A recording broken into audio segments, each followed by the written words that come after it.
Your worth is inherent. It doesn't matter. None of that stuff matters.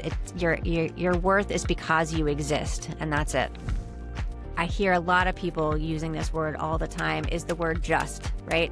I'm just a stay-at-home mom. I'm just whatever, a middle manager. I'm just an administrative assistant. I'm just the janitor. And I think as soon as we put that word in there, we're justifying our existence for when the voice of self-doubt comes up, and I call it Control-Alt-Delete. So basically what we used to do with our computers back in the day, you would push those 3 buttons, and when your computer was frozen, it would restart it. And I do the same thing for my mindset.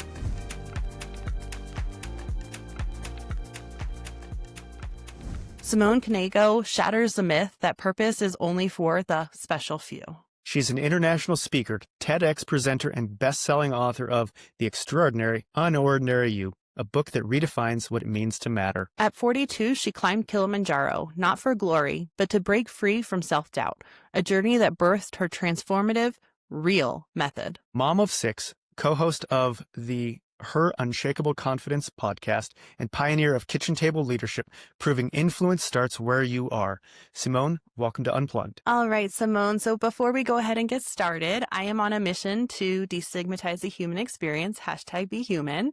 I always ask our guests to share something that made us feel superhuman. It could be something that was maybe a little uncomfortable, sometimes embarrassing, anything that just kind of really grounded you in your own humanity. So if you have an example for us, we would love to hear it. An example from this week is that I had shoulder surgery a few weeks ago, and it's impossible to get dressed, do my hair, any of those things. I can use one arm. So basically I had somewhere to go, and the only thing I could put on was sweatpants. And it was not a sweatpants kind of event, but that's what they got, because there you go. Those I can put on with one hand. All right, so let's go ahead and let's get started. So your journey from self-doubt on that mountain to helping others find their voice, how did you begin to redefine what purpose really means for you?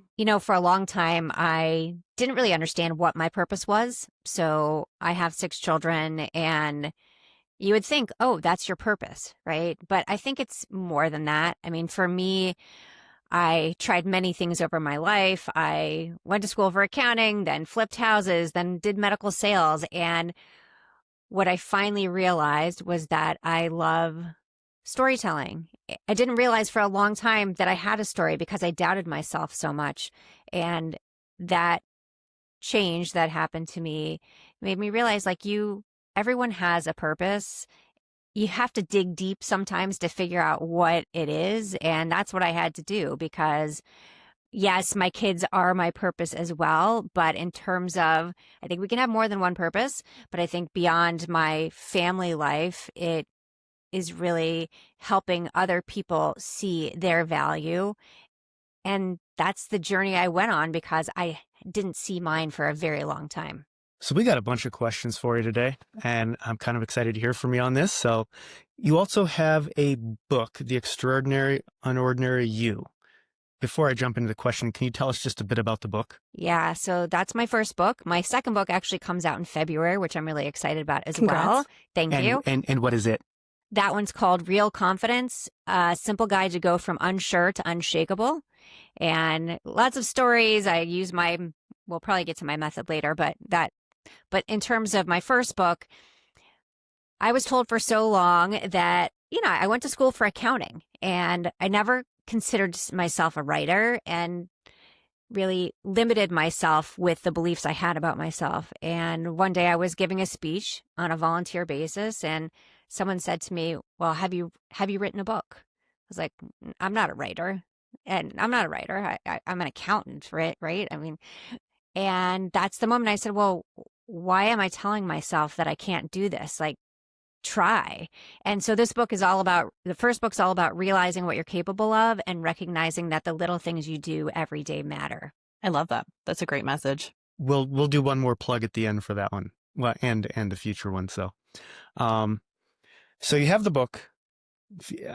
I have not honestly read it, but it sounds like there's a direct challenge to, I guess, challenging culture's obsession with being special or purposed.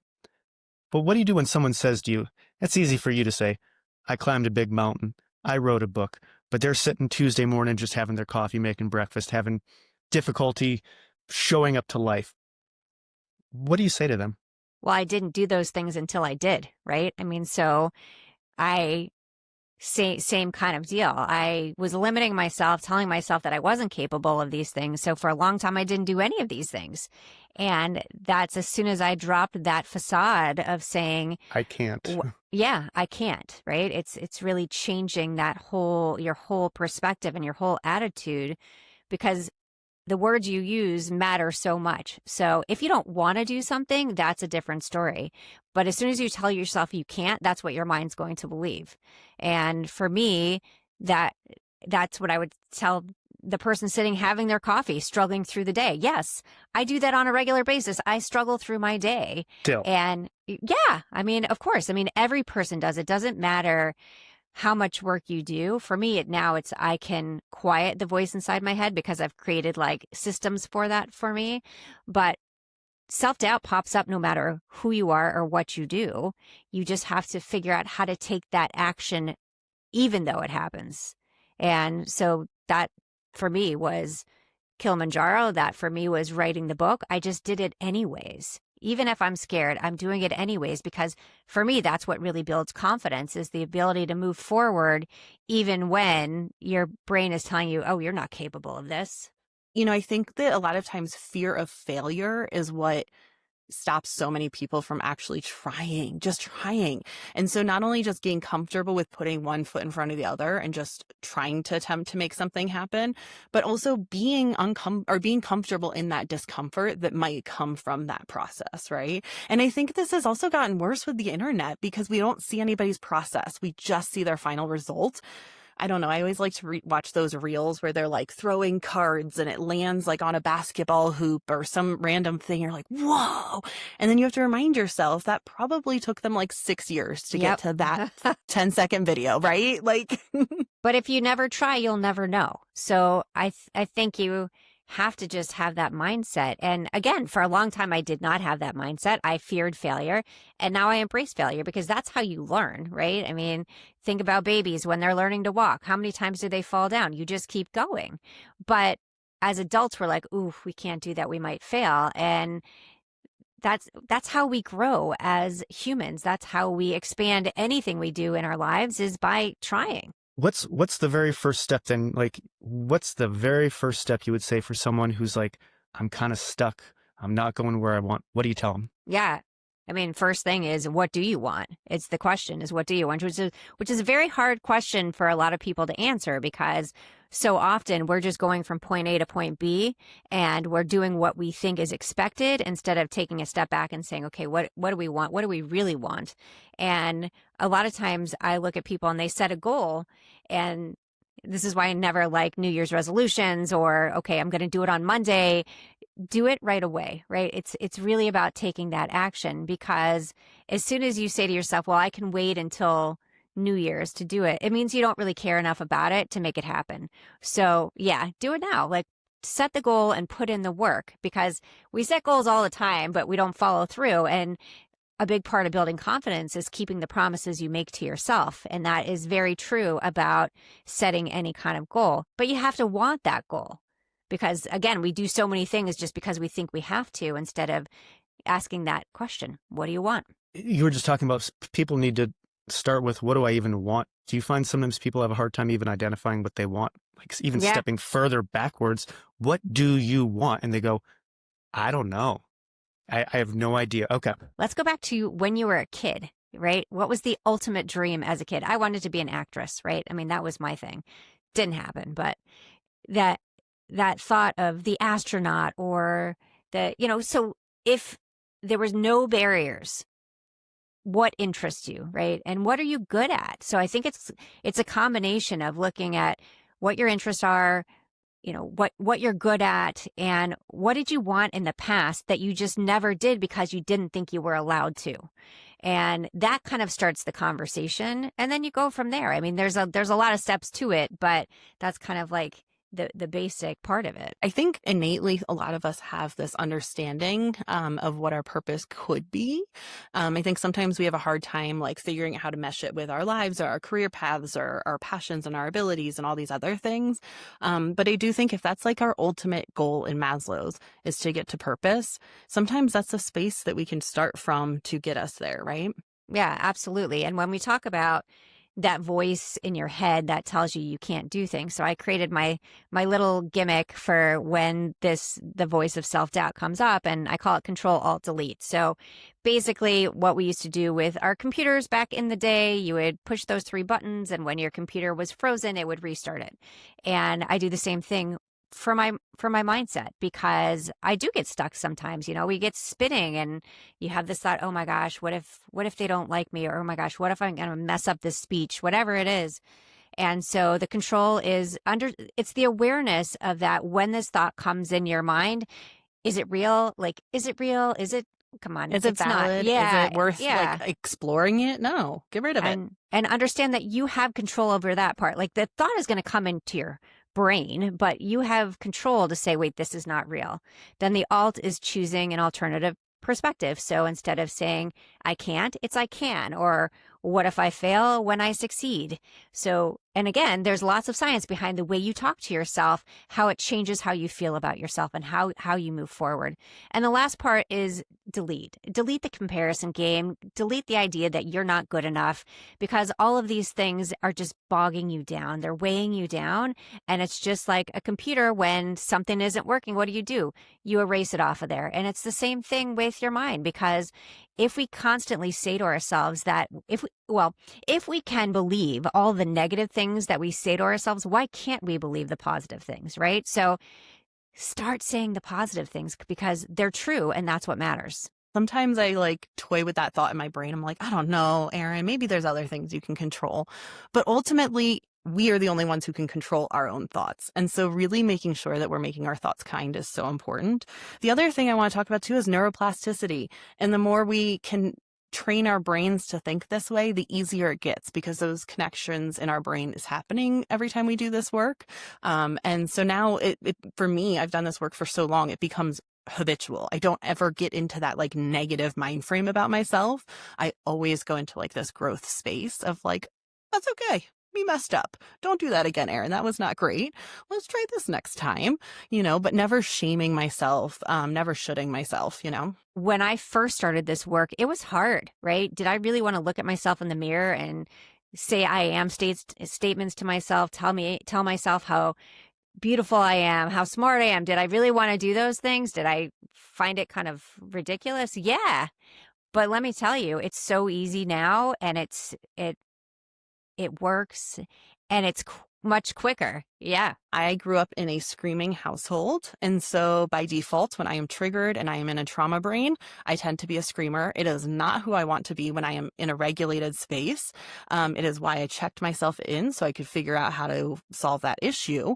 So one of my goals was to, when I get angry at my kids or my husband or anybody around me, to not raise my voice. So my affirmations were, I can keep a calm voice. I can breathe before I react. I can get to my frontal lobe and be regulated before I address my problem or challenge or something like that. That's so much more specific. It's like, I am amazing is like, well, what's amazing? As opposed to, I can control my response.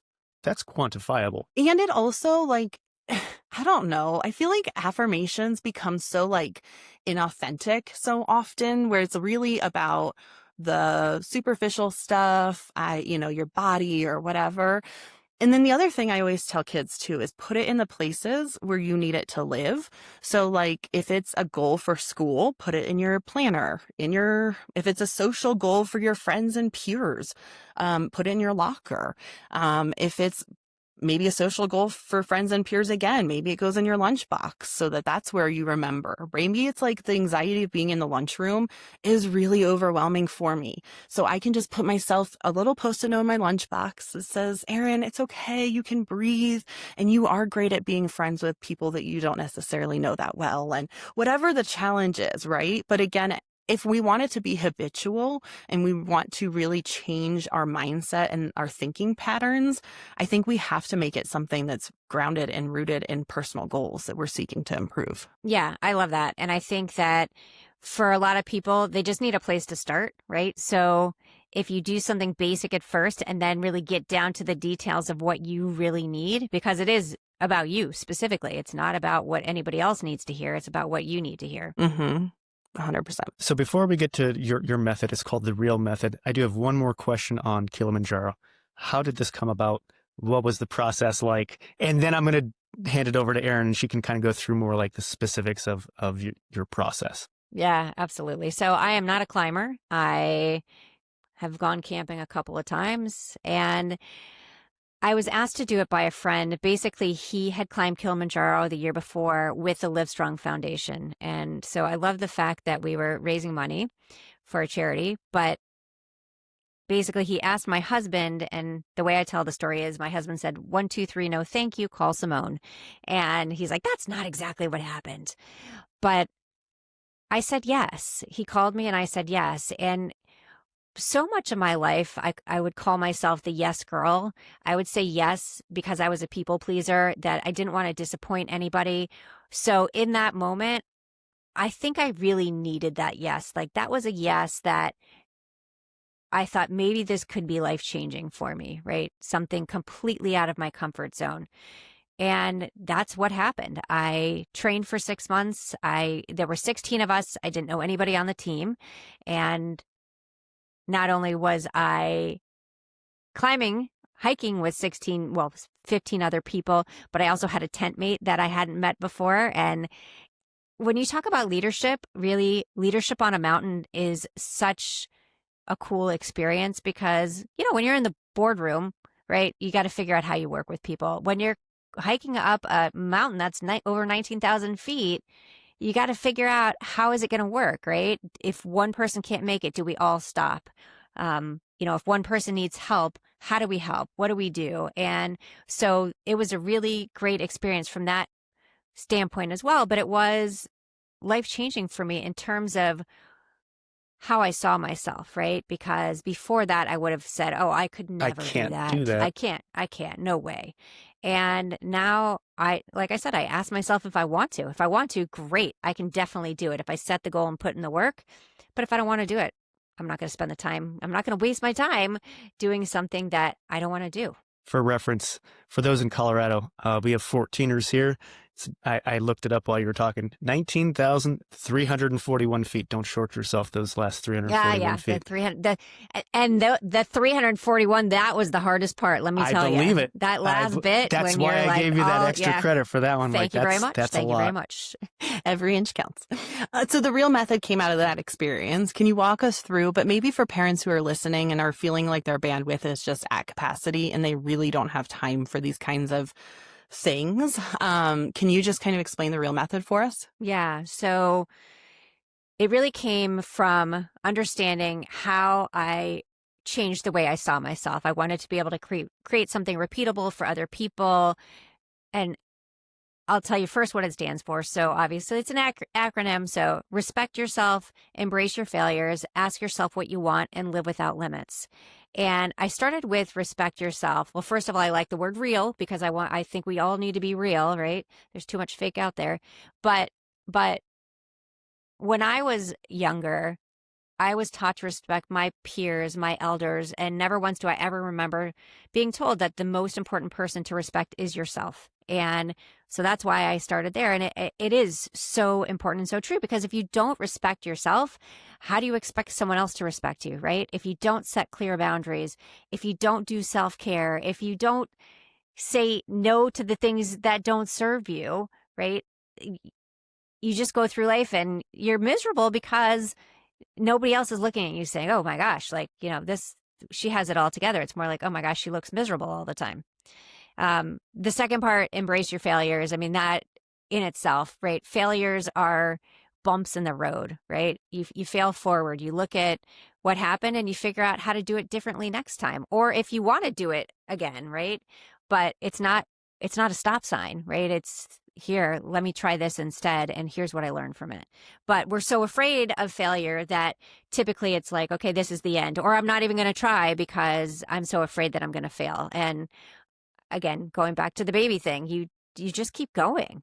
Ask yourself what you want. We talked about before, because again, we go through life just doing what we think we have to do. And I didn't ask myself what I wanted for really, I didn't even know, right? I was busy taking care of 6 kids and I had no clue what I wanted to do in my life. And we have to be willing to try things to figure it out. And the last part, live without limits, is because we limit ourselves every day. We tell ourselves that we're not good enough, we're not capable enough, we're not pretty enough, not smart enough, not wealthy enough, whatever it is. And it's so not true, right? I mean, we need to be able to love ourselves exactly as we are in this moment. And that's the real method in a nutshell. I love it. I think it's fantastic. Thank you. And when we talk about, one thing I want to bring up with the last part, the live without limits, when I talk about how we limit ourselves, something that I used to do, and I hear a lot of people using this word all the time, is the word just, right? I'm just a stay-at-home mom. I'm just whatever, a middle manager. I'm just an administrative assistant. I'm just the janitor. And I think as soon as we put that word in there, we're justifying our existence, right? We need to take the word just out so that we claim who we are. As soon as we get rid of that word, it gives our power back. So something that I wrestle with is that society oftentimes will send mixed messages. Specifically, I think all genders experience mixed messaging all the time. But from my perspective as a woman, I feel like we get the be confident, but don't be arrogant, speak up, but don't be bossy, lead, but stay humble. How do you navigate this impossible balance with either yourself or your clients, or what are your thoughts around that? I think we have to just be ourselves. I think it's as simple as that, right? I can give you 50 ways to do this, but it is really about saying, does it matter what anybody else thinks, as long as you're being the best version of you and you're being good in the world, right? No. And anybody that tells you that you have to do it differently, it's because they're not comfortable with themselves. And I say this to my kids all the time. When another child is bullying you, it's not about you, it's about them. And so I feel like that's the same with adults. So I'll give you Kilimanjaro as an example. I had people say to me, quite a few, do you really think you're going to make it to the top? No, I think I'm going to make it halfway. That's why I'm doing it, right? So maybe they couldn't see themselves at the top. And so that's why they said that to me versus really even understanding my motivations or anything. It's more of a reflection of their biases and not a reflection of you, 100%. I also think there is no right way to show up as a human. Like you're saying, just show up as you. But we allow shame and guilt and all of these outside emotions to really determine how we show up in the world. And like you're saying, just show up as you instead of thinking about how the other people perceive you. I call myself confident. I don't really care what the rest of the world thinks. If you think I'm arrogant versus not, that's fine. I know I'm confident. Right. And I'm confident because I have my values and I'm grounded in my personality and my character and, what I can contribute to the world. Yeah. And a lot of times people think that people who are confident are the loudest person in the room. And to me, it's that quiet confidence, right? You're so sure about yourself. You feel so comfortable in your skin that it doesn't matter what anybody else is saying, right? I mean, you trust yourself. And sometimes I think the cockiest people are the most insecure. Yeah, they might look confident, but if you really get to know them, you'll realize we have a friend like that who is quite cocky, and you can tell he's completely insecure when you really sit down and talk to him, because it's a struggle. He feels like he has to put up this facade, and it doesn't work. I mean, people can really see through it. Yeah, yeah. And again, when it comes to confidence, it's not something that you have or you don't. It's a skill that you build, right? It's just like every other tool, every other thing that we work on. You have to work on confidence. You have to work on your mindset, right? Just like going to the gym. You don't go to the gym one time and all of a sudden you're fit. I am fit. Yeah. I mean, wow, that would be amazing. But it doesn't happen that way. One of So the examples I grew up in DC, and I used to go to the Smithsonian and the Air and Space Museum. And I remember going there one time, and on the display for the Wright brothers, it said something like and I could be totally wrong, but it was like 3,500 times that they failed before they actually got off the ground, like even just to get off the ground for 6 inches, right?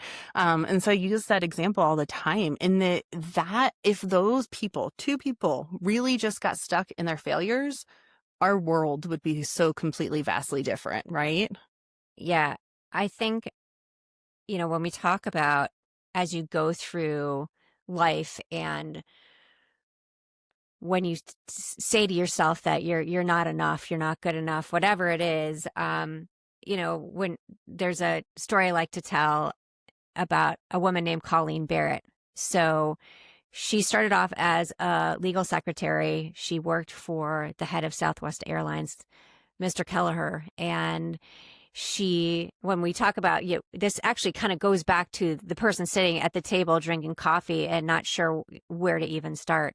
But she was a legal secretary, and what she did was so different than anybody else because she led, and I call this kitchen table leadership. She led from where she was, right? She wrote handwritten notes, and she really became such a huge integral part of Southwest Airlines, right? They were known as I don't know their exact logo, but always so people forward, right? People centric.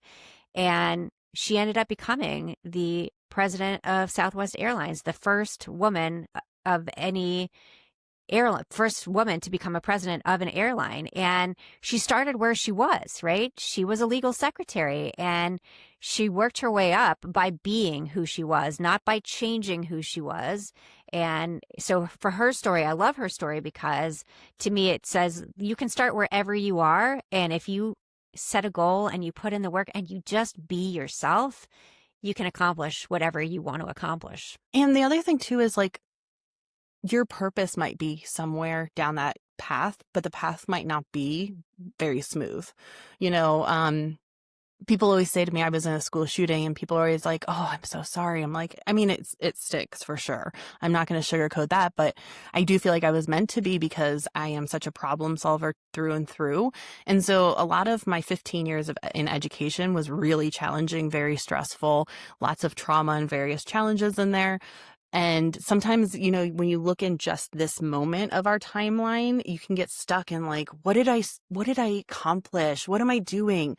But I really feel like those 15 years were absolutely to get me here. And that school shooting was absolutely to get me here so that I can start this next section, right? So like, even though the 15 years was not my favorite, it still had so much meaning to get me to where I am now, where I can say confidently, I can do this work moving forward. I mean, I look back at everything I've gone through in my life, and I truly believe that everything I've gone through has brought me to this moment in time.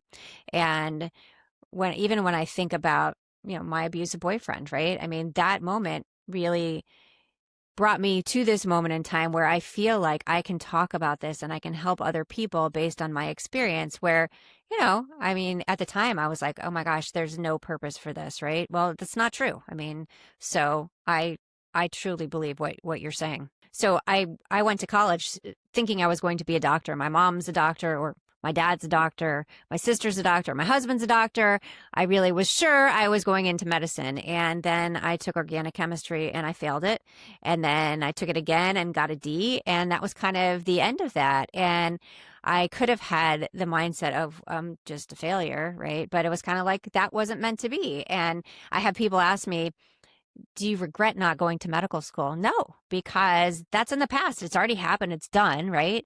And I wouldn't be the person I am today if things would have gone differently back then. That's not my life path, so that you can get on the right path for your life. Absolutely. So we've talked a lot about the doing and going forward, and I love movement. Our culture is a very busy one. Go, go, go. Rest oftentimes feels like, I don't know, a luxury, maybe even giving up. How do you help people understand that rest is essential? Yeah, self-care is essential because if we don't take care of ourselves, then how are we able to take care of other people, right? I mean, especially as a parent, the thought of being able to, for me, raise 6 children without looking in the mirror and saying, this is what I need, is kind of a crazy thing. Like, you wouldn't tell your kids you can't have that because I need this instead, right? Well, so like we have to treat ourselves that way. We have to treat ourselves like our best friend because we are our best friend. And so if we think about it that way, then there's so much importance in rest. Now, first of all, after having my shoulder surgery, right, I had 6 weeks where I was completely immobilized. You have to rest, and you have to not feel guilty about it, right? We have this idea that we have to go all the time, but it's in those pauses, in those moments where we have much more clarity because we realize, wait, okay, I'm doing way too much right now. Is this necessary, right? Most of the time, that a lot of the stuff we do is just not necessary, right? And I think about that with my kids too. I used to make, oh my gosh, the lunches I packed had to be perfect, and there's no such thing as perfection, but I had to do everything because that's what being a good mom meant. And that's so not true. Yeah, it's so not true. It's like, but it's no, all mindset, right? Because like a well-slept mom is actually a really good mom, right? A a mom who has processed her hard emotions and is regulated is a really great mom. So it's all about like, you know, what you value and what you know. Yeah. I mean, you have to be able to think clearly about stuff, right? But it's interesting because society also judges us for all of this. So again, going back to Kilimanjaro, when I remember being on a podcast a few years ago, and the woman said to me, don't you think it was selfish to leave your family behind to go climb a mountain? And I was like, well, no, self-care is never selfish. Self-care is never selfish. And yeah, I thought that was really interesting. And I know and goes back to the man-woman thing. I had lots of people say, oh my gosh, your husband is such a saint. He's going to take care of the kids while you're gone. I'm like, yeah, but I take care of them every day, right? So nobody ever gives me props for that. And he thought it was funny, right? I mean, he's an amazing human, but he thought it was funny. He was like, oh, look, I'm getting all kinds of compliments for you going to climb a mountain. But it's crazy how that works. It comes back, though, to that messaging in our brains, because I am certain in those moments you had to do a lot of talking yourself through it, right? Because when the world has told you this is not self-care, it's hard as a mom to not have that mom guilt, right? And it's hard to not just let it just be the truth. And so I think ultimately, whether you're a man or woman, when we have those moments, it truly, again, asking ourselves the validity of these comments. And again, like, what is your definition? What does it look like for you? Like, self-care for somebody else is like going to the mall and spending hundreds of dollars. Just saying that out loud produces stress in my body. Like, I just I don't want to do that. Don't invite me there. Right.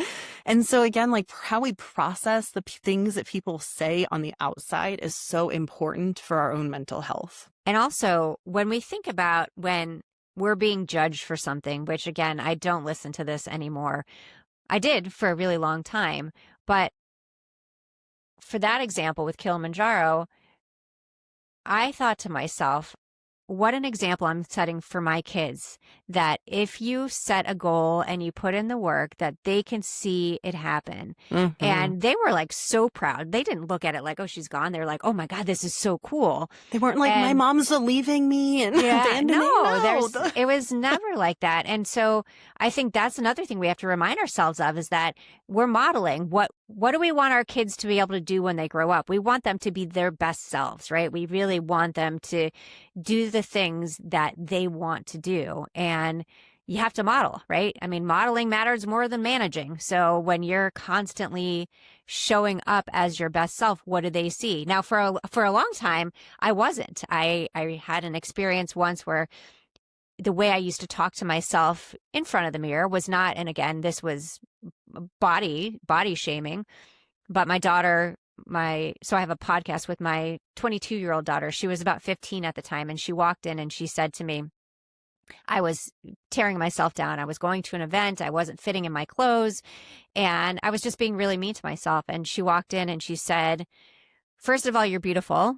Second of all, you're giving me a complex. How do you expect me to love my body when you don't even like your own? And it was such a great You thing for are her to raising a say to wise me. one. Right. And Hmm. but such a great thing for her to say to me because she called me out because I'm not modeling. I want my kids to love their bodies. Doesn't matter what shape, size, whatever.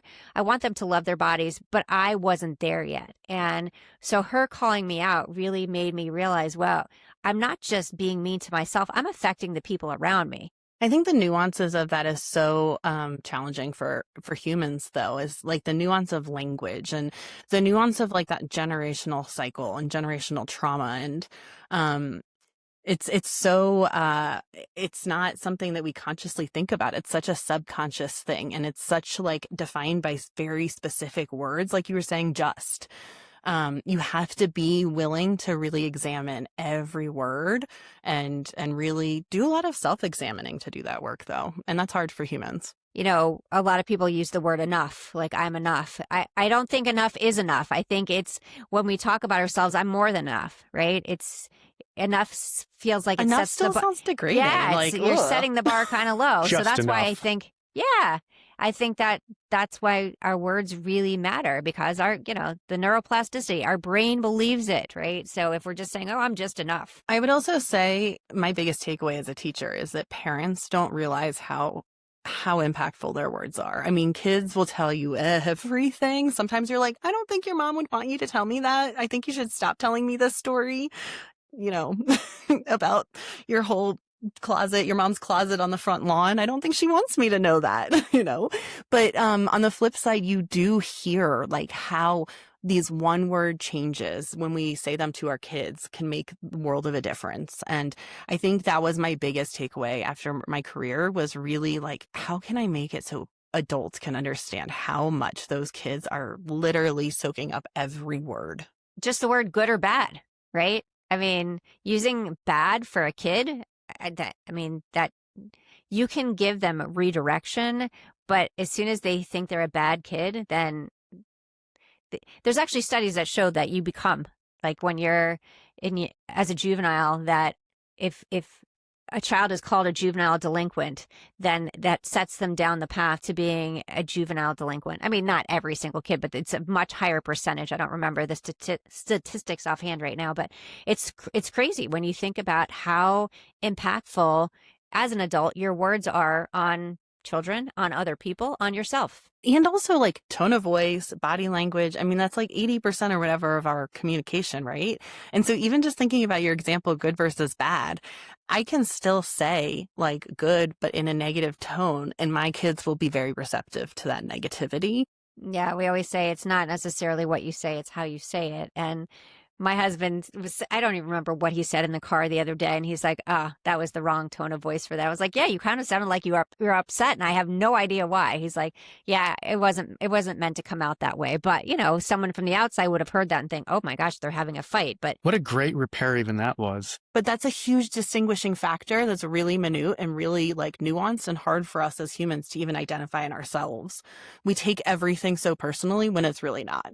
Okay, so Simone, I just want to be respectful of time. If you could snap your fingers and erase one toxic message in our culture or change the way we think about something, about purpose, self-worth, what would you implement in society? your value is not tied to your productivity. I mean, we've been conditioned to believe that we're only as worthy as the amount of money we have in our bank or the boxes we check off. And I think that's so not true. I mean, my rule would be that your worth is inherent. It doesn't matter. None of that stuff matters. Your worth is because you exist, and that's it. Wonderful. I love it. I have nothing to add to that. I would agree 100%. Well, thank you, Simone, for being with us today. Thank you so much for having me. Thank you again for joining us, and for all the incredible work that you do. It was such a pleasure to have you. If listeners or viewers want to connect with you, dive deeper into your work, get your books, how can they do so? So best place to reach me is on my website, SimoneKnego.com, which is SimoneKnego. And even if you spell it wrong, I think you'll find me because as of today, I'm still the only Simone Knego in the world. I'm waiting for someone to have a kid and just change their name just to be that. But I'm on social media, and my book, The Extraordinary Unordinary You can find anywhere online that you buy a book, Amazon, Barnes & Noble, Target. And then my second book is coming out February 17th, Real Confidence, A Simple Guide to Go from Unsure to Unshakable. And lastly, my podcast with my daughter is called Her Unshakable Confidence, and she's 22. It is so fun to have these conversations where, we learn something every time from each other, for the guests that we have on. So it's been really an amazing experience. So I'd love you to tune into that as well. I think hearing from the next gen's always fun. Yeah, absolutely. Thank you very, very much. Thank you. To everyone who is listening or watching, please don't forget to subscribe to our channel and turn on post notifications so you never miss an episode. If you're listening on your favorite podcast directory, please leave us a 5-star rating and a review. If you have expertise in mental health, education, social justice, or just generally would like to chat with us and be on the show, feel free to email us at unplugged@undomindset.org with Undo Mindset as the subject line. We're always looking for voices like yours to amplify. And don't forget, share this episode with someone who might find it helpful. Getting the word out is one of the best ways in which you can really help support our mission and getting the word out on all the great things that we are doing here at Undo. We appreciate you. Thank you so much for your support and time.